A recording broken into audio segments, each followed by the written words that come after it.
Welcome back to Pindrop Perspectives.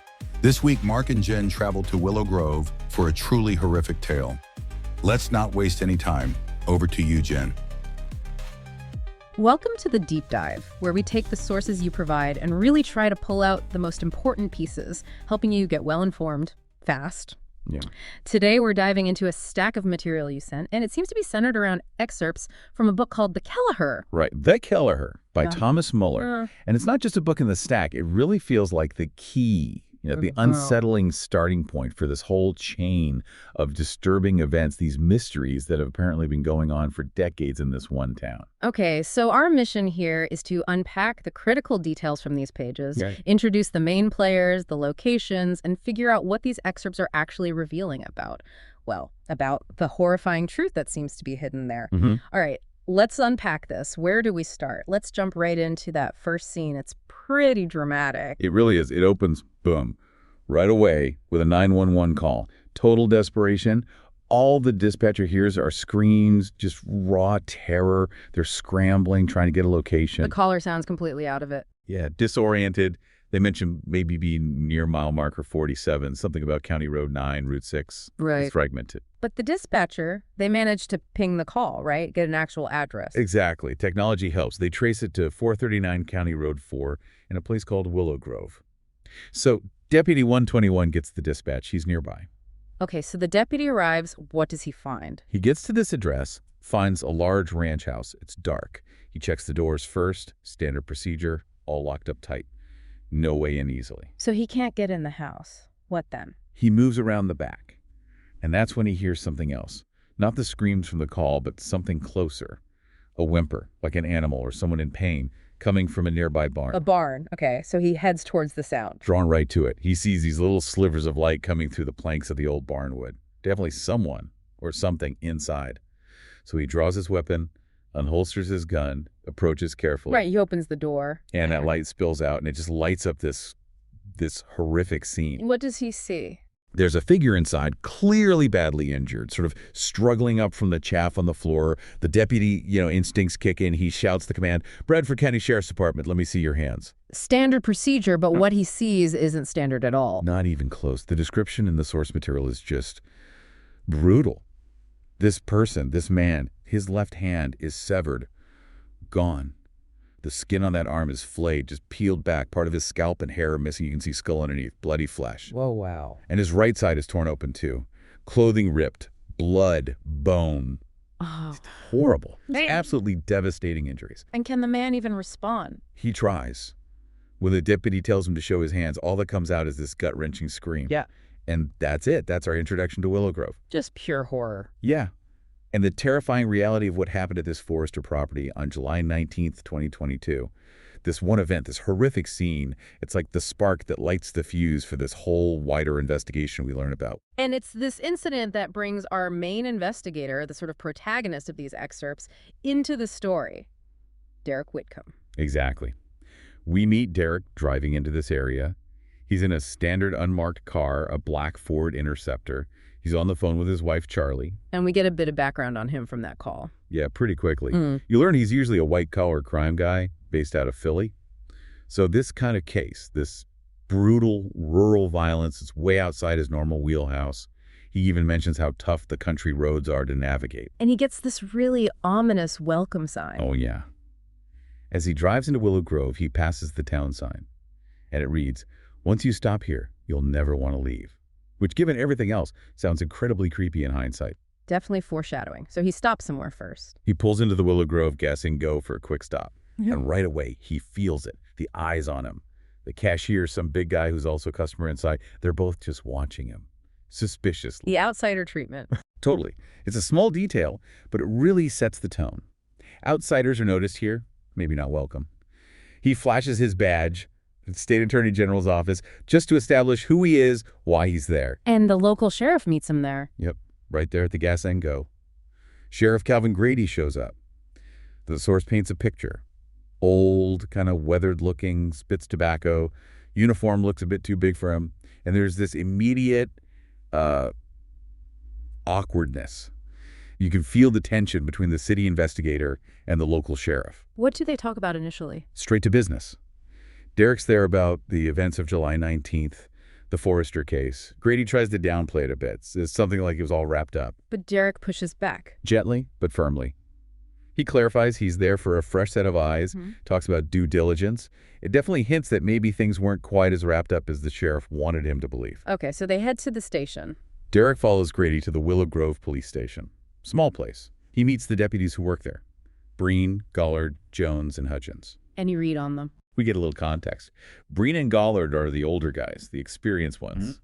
Jones and Hutchins are younger, the new recruits on the force. And the sheriff tells them to bring out the Forrester file. Yeah, Grady orders them, bring everything on the Forrester case to the conference room. And this is where it gets bigger. Much bigger. Oh, yeah. This is the moment the whole scope just explodes. Derek's expecting, maybe a binder, a file box for the 2022 incident. That's not what they bring. Not even close. They haul in 6 boxes. 6 archive boxes stuffed with files. 6 from one case. No, that's the thing. It's not just Forrester 2022. These boxes contain files on a whole series of horrific unsolved incidents stretching back years. Decades even. Okay, what cases are we talking about? It's a chilling list. Besides Forrester in 2022, in the barn, 2 victims. There's the Holder case from 1993, 1 victim found in a workshop. 1993. Then there's the Grady case in 2001. That one hits close to home. It was the sheriff's own niece, Betsy, and her 2 young children. 3 victims found in their house. The sheriff's niece. Good grief. Yeah. Then the McMichael case, 2009. Jeff and Jennifer McMichael found in their attic. 2 victims. And the Slattery case in 2019, Vicky Slattery, discovered in her greenhouse, 1 victim. So we're looking at, what, almost 30 years of connected or potentially connected violent deaths. Exactly. The files initially seem to cover 1993 to 2022, but as we'll find out, the roots go back even further, maybe to 89. It's not just one bad event, it's a pattern. A terrifying pattern in this tiny town. The sheer number of files is the first major shock for Derek. And wasn't there an odd comment from one of the deputies around this time? Yeah, Deputy Gollard, one of the older ones. He says something really unsettling, just drops it into the conversation. What was it? He says, dead serious, the devil's here in Bradford County.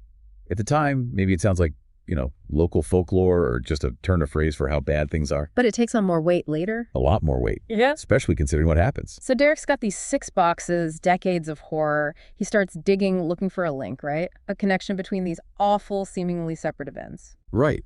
How do you connect a murder in a barn in 2022 with one in a workshop in 1993 or an attic in 2009? He's looking for that thread. And he finds it. He finds it in the photos. It's a symbol. A really sinister-looking symbol. He spots it first in a crime scene photo from the Forrester barn. Where was it? Painted right there on the wall, crudely done, in blood, near where they found a severed arm. Ugh. And this symbol, this is key. It's absolutely crucial.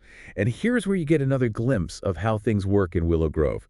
Derek realizes something immediately. What's that? This symbol, this incredibly important potential link between the crimes, it was not mentioned in the initial Forrester report that was sent up to his office at the AG. They held it back, deliberately. Looks that way. Key information, withheld by the local department. So Derek confronts Sheriff Grady about it. And Grady admits it. He has to. He confirms it. Yes, that symbol. It's present at every single crime scene documented in those 6 boxes. Every single one. Yeah. Forrester, Holder, Grady, McMichael, Slattery, all of them. This changes everything. These aren't just random unsolved horrors. They're linked, systematically, by this symbol. And someone tried to hide that connection. So, with this symbol as the connecting thread, Derek knows he can't just rely on old files and photos anymore. He needs to see these places himself. Exactly. Paper trails aren't enough, especially when information might be missing. He needs to walk the ground. Where does he start? Back at the beginning. Back to the Forrester property where the initial 911 call came from. He meets Steve Forrester there, the brother of Robert, one of the victims. What's the brother doing? He's angry, understandably, mostly about the fact they're planning to demolish the barn soon.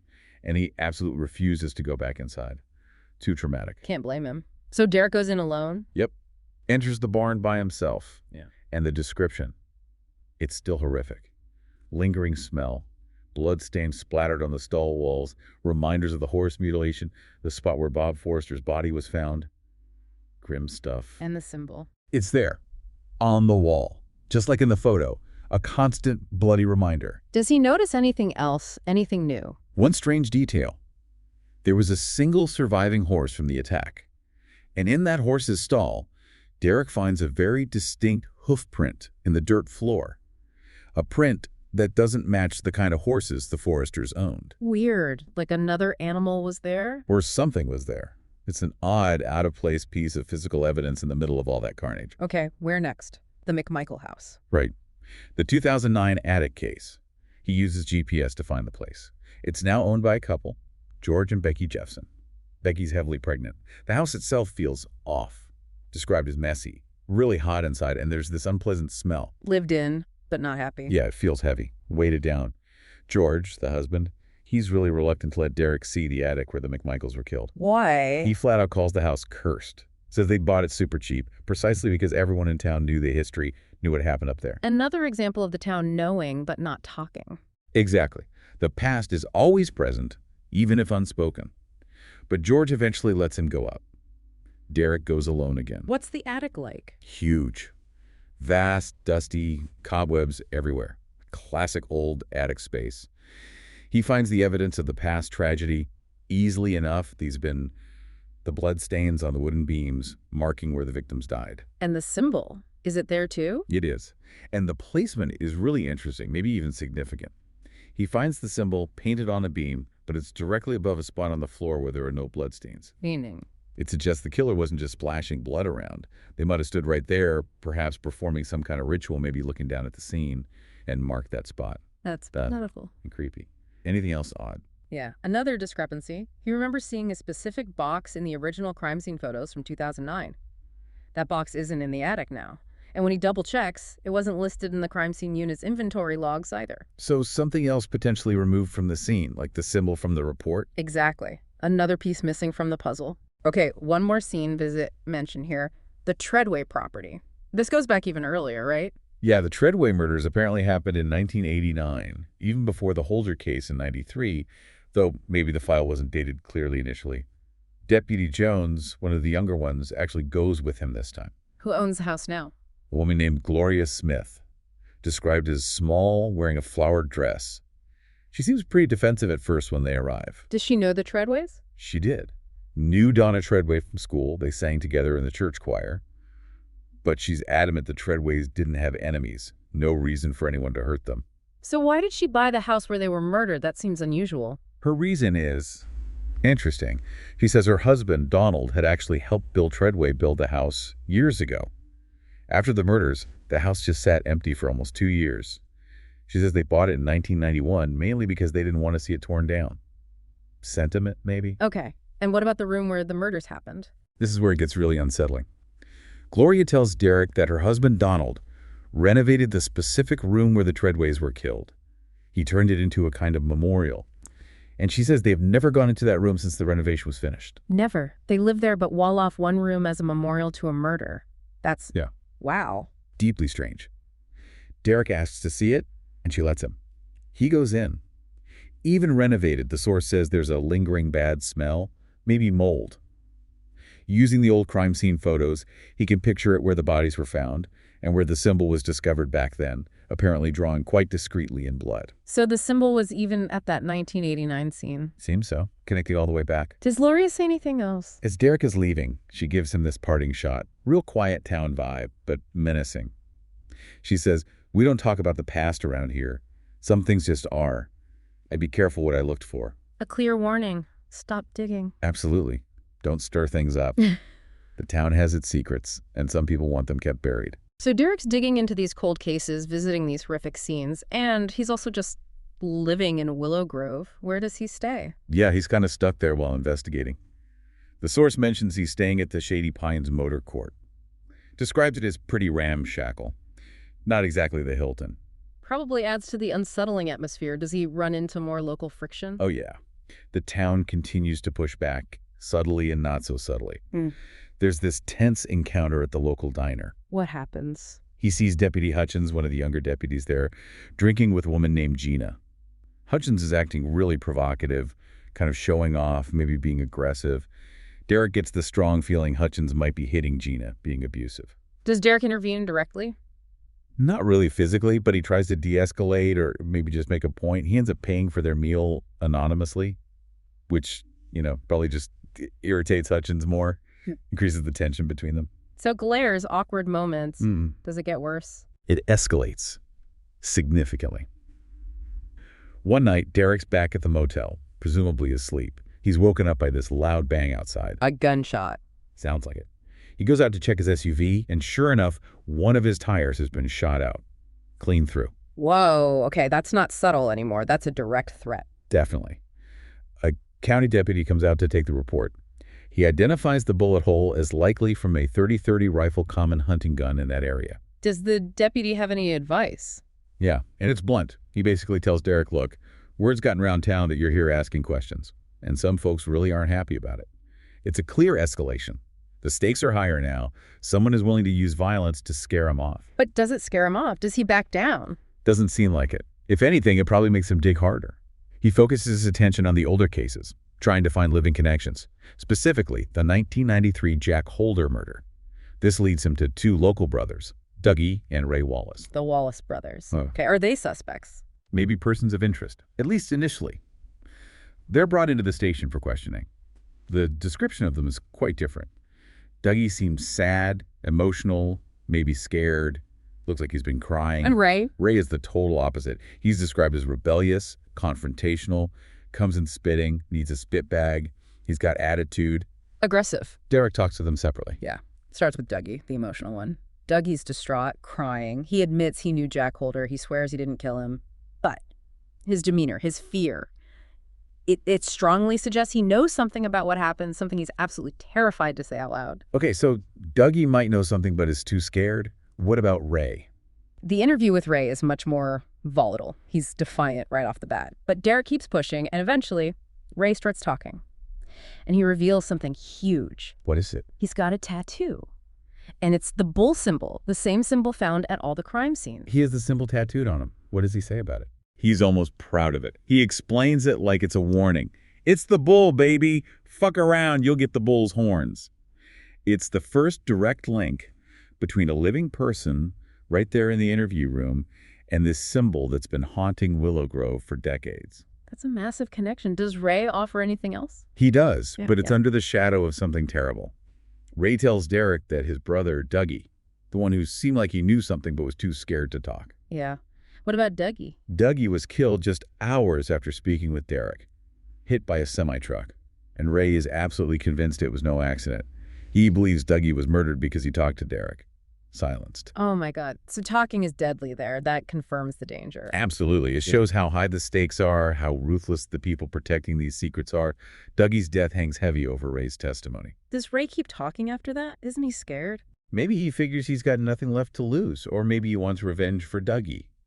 He does keep talking. He gives Derek more crucial details, like the go-around road near town. He says there's no sign because locals keep taking it down. Just another way Willow Grove keeps itself isolated, controls who comes and goes easily. Anything else? Connections between people? Yes. He looks at an old photo Derek has, apparently from a search party years ago. And Ray identifies a whole bunch of local men in that photo, including victims from the different cases, guys named Smith, Treadway, Holder, even Sheriff Grady's family name. And significantly, he also points out Deputy Gollard in that same old photo. So all these key figures, victims, law enforcement, they were connected somehow way back then. It certainly looks that way. Part of the same community fabric, involved in something together years ago. And does Ray mention the name Kelleher, the title of the book? Yes. This is where the Kelleher name finally comes into focus as central to the town's history. Ray tells Derek about Jack Kelleher. Says he owned the feed store in town and also had a big farm out on Folkrod Road, which, significantly, was near the Treadway property.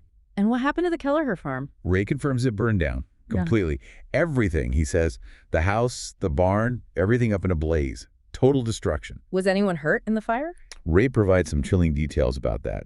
He says Jack Kelleher's daughter, a little girl named Karen, she actually disappeared before the fire even happened. Disappeared. Yeah, vanished.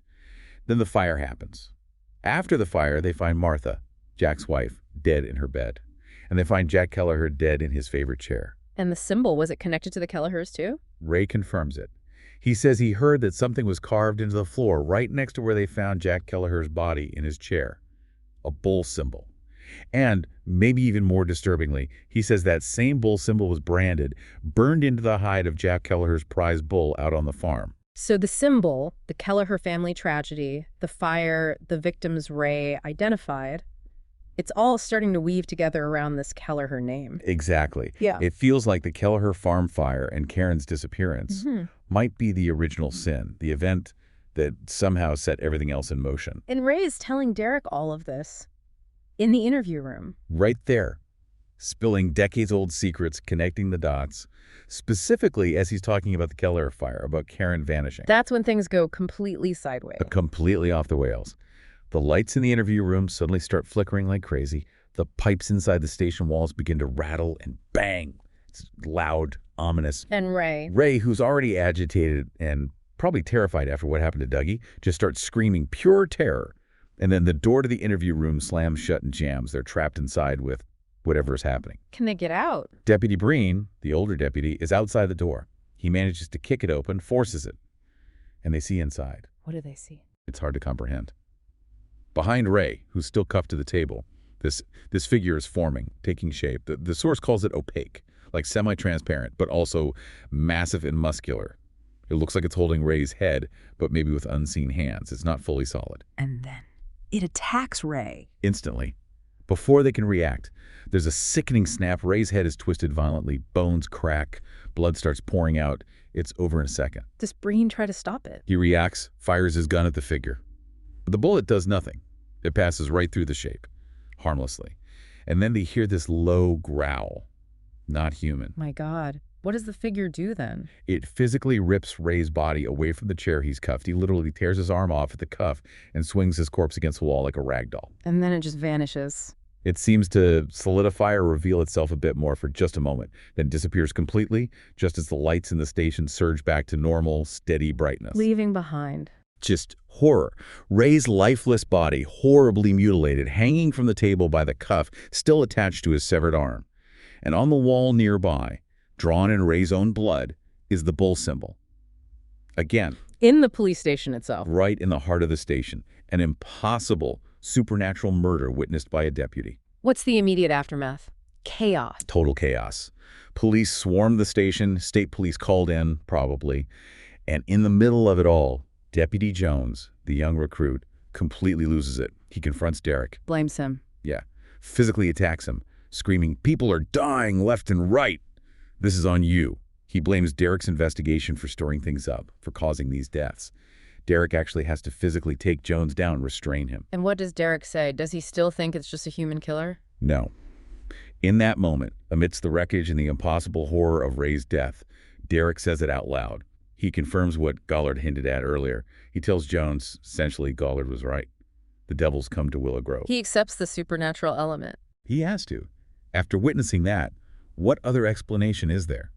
It's no longer just a theory or local superstition. It's the terrifying reality he's facing. So even after seeing something literally impossible kill Ray Wallace, Derek doesn't just pack up and leave. No, quite the opposite. It seems like the sheer horror, the deaths of Dougie and Ray, maybe even the attack on him, it fuels him. He keeps working, keeps digging through those boxes, looking for the connections that everyone else missed or ignored. And he finds another connection. A really critical one. He's reviewing the Forrester file again, the initial 2022 case, and he notices something about Ray Forrester, the female victim in the barn. Her maiden name. What was it? Ray Forrester was formerly Ray Treadway. Treadway, as in the 1989 murder victims. Exactly. She was likely related, maybe a daughter or niece, to the original Treadway victims from '89. It's a direct family link tying the most recent killings all the way back to that very early case, the one Ray Wallace had connected to the Kelleher fire. A connection nobody else seemed to make. Or nobody else wanted to make. It tightens the circle considerably. The violence isn't random. It seems focused on families connected to that original sin. Does he notice anything else suspicious in the files? Patterns? Yeah, something about the first responders. He goes back through the reports for all the cases: Holder, Grady, McMichael, Slattery, Forrester. And he notices Deputy Gollard's name keeps popping up. As the first officer on scene. Frequently. Way more than seems statistically likely. He's listed as first responder on several of these scenes, spread out over years, including, very suspiciously, the 2001 scene where Sheriff Grady's own niece and her kids were murdered. That feels way too coincidental. Right. Why would Gollard always be the first one there? Unless he wasn't just responding? Unless he knew something was going to happen or was involved somehow? And then Deputy Jones provides another piece, right? About Gloria Smith. Yeah, Jones, the young deputy who attacked Derek but is now maybe seeing the bigger picture, reveals something crucial about Gloria Smith, the woman living in the old Treadway house, the one who warned Derek off. What's the connection? Gloria Smith is Deputy Gollard's cousin. His cousin. So Gollard is related to the person now living in the house where the Treadways were killed in '89, a house linked to the recent Forrester victim. And Gollard himself was often first on scene at these other symbolic murders. Bingo. It connects Gollard directly to the Treadway case through Gloria, and potentially to the Holder and Grady cases through his presence.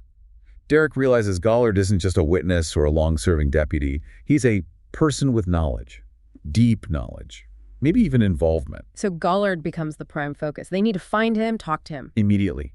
They assemble a team: Derek, Jones, other deputies, state police backup. They head out to Gollard's property. What's his place like? Remote, probably. Uneven driveway, big no trespassers sign, classic keep-out vibe. And right away, they find something suspicious. Gollard's police cruiser is hidden nearby, tucked away out of sight. He's hiding. Okay, they search the house. Yeah. The inside sounds grim. Hoarding situation, mess everywhere. They find his dog, Tucker, dead. It's a bleak scene. But they also find photos. Photos. Anything important? One is kind of poignant. It shows a much younger Gollard looking strong, imposing, serious. He's standing with Sheriff Calvin Grady and Jack Kelleher, the man from the farm that burned down. They're accepting some kind of award together. It shows these men were pillars of the community once, connected. A different time. Before everything went wrong. Is there another photo? Yes. And it's the key. It's heartbreaking, really. It's a simple snapshot of little Karen Kelleher, the girl who disappeared before the fire.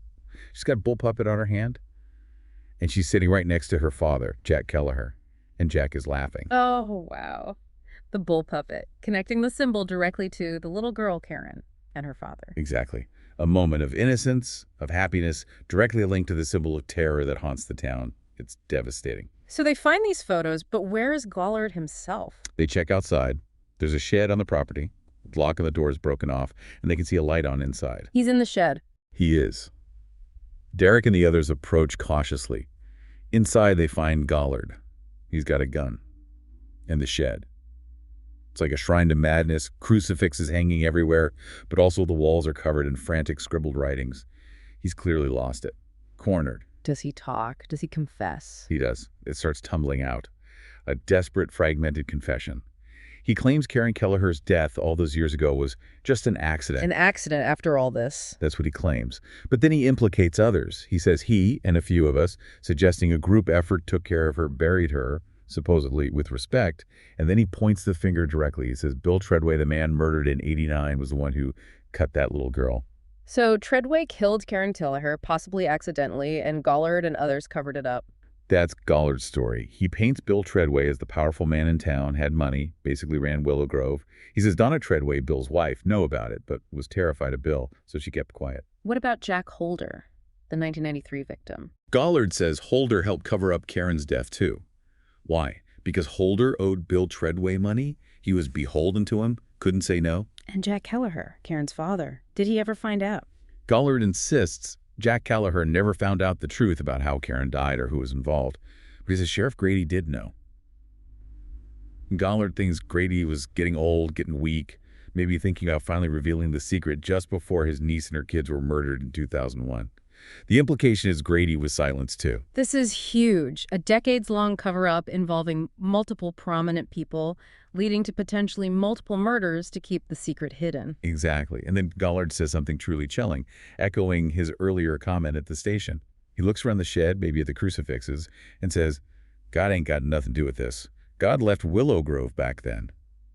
He genuinely believes the town is damned, abandoned. And then someone else shows up. Yeah, just as Gollard's spilling all this, his cousin, Gloria Smith, the woman from the Treadway house, appears on the porch of the main house and yells out, "Blood of the bull!" Blood of the bull. What does that mean? It's unclear, but Gollard hears her and repeats it, almost like a chant.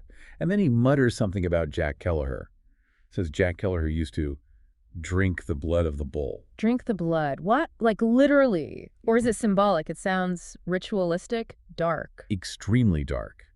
It adds another layer of strangeness, maybe connecting Jack Kelleher himself to some older, darker practices involving this bull symbol even before Karen's death. So Gollard is confessing, Gloria's yelling about bull's blood. What does Derek do? Derek tries to reach Gollard one last time. Maybe tries to appeal to his conscience. He urges him to clear his soul, suggests Karen deserves a proper burial, peace, and then he mentions something specific, maybe something he pieced together, or maybe a guess based on the Treadway property or the Slattery scene, 3 stones. 3 stones. What's Gollard's reaction to that? It hits a nerve.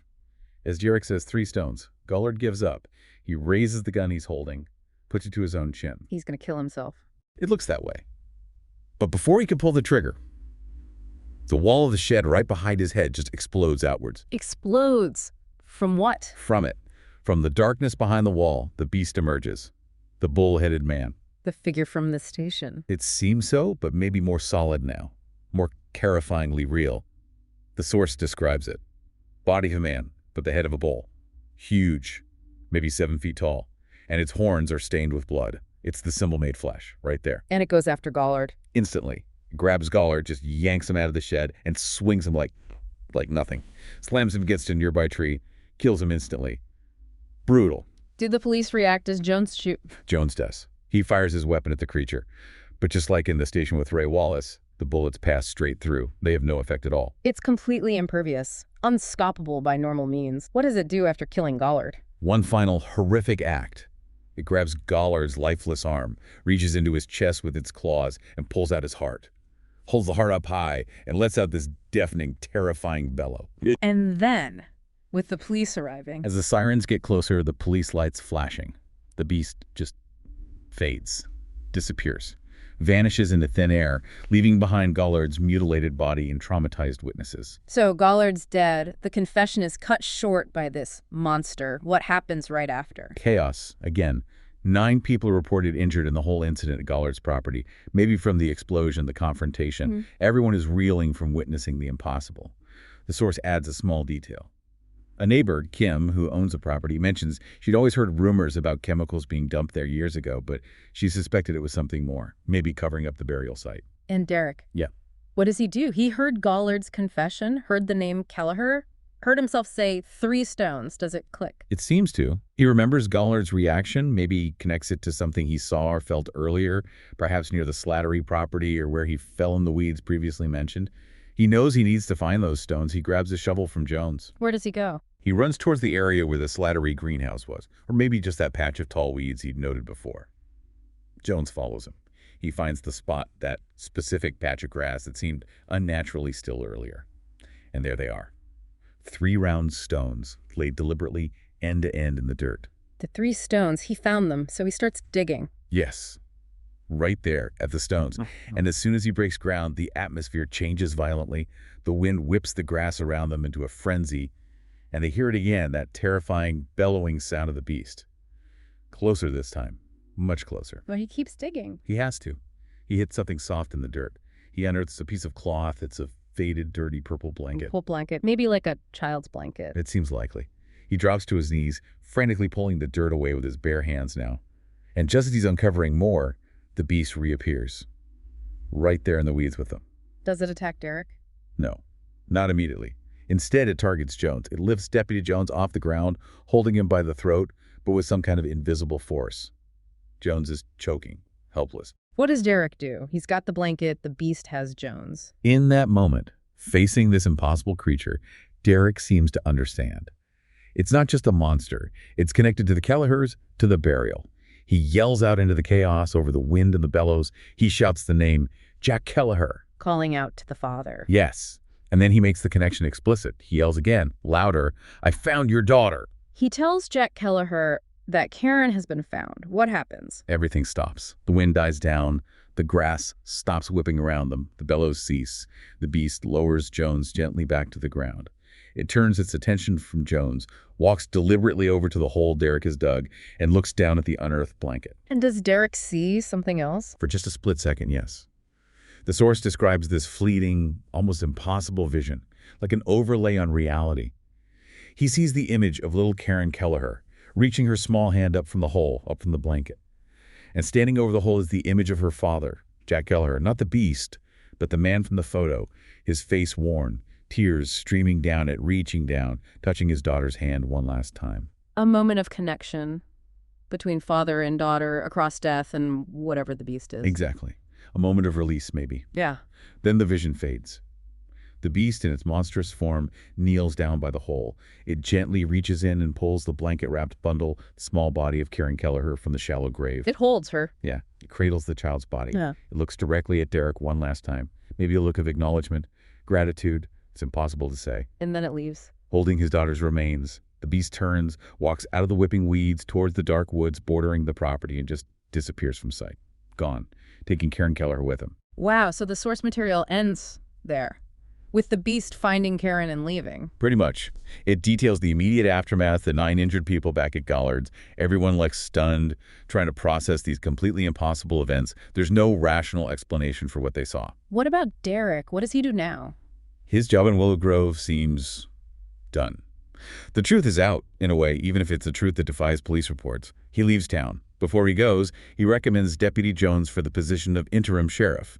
He sees Jones's resilience, his having faced the impossible and survived. A passing of the torch, maybe? Perhaps. Derek gets his stuff from the Shady Pines Motor Court, and the source notes the time. He drives out of Willow Grove at 11:12 p.m. Does he make a call? Yeah. He calls his wife, Charlie, the same person he was talking to when he first drove in. He just tells her, I'm on my way home. The implication is clear. The ordeal is over for him. He found the truth, or a truth, and now he's leaving it behind. So, wrapping this up, what does this deep dive into these sources, these excerpts from the Kelleher, really tell us? It paints this incredibly dark picture. It suggests that what started as a possible accident, the death of a child, Karen Kelleher, was covered up by powerful, corrupt men in this isolated town. Bill Treadway, Gollard, Holder, maybe even Sheriff Grady was complicit through silence. And this cover-up, this terrible secret, it didn't just stay buried. No, it festered.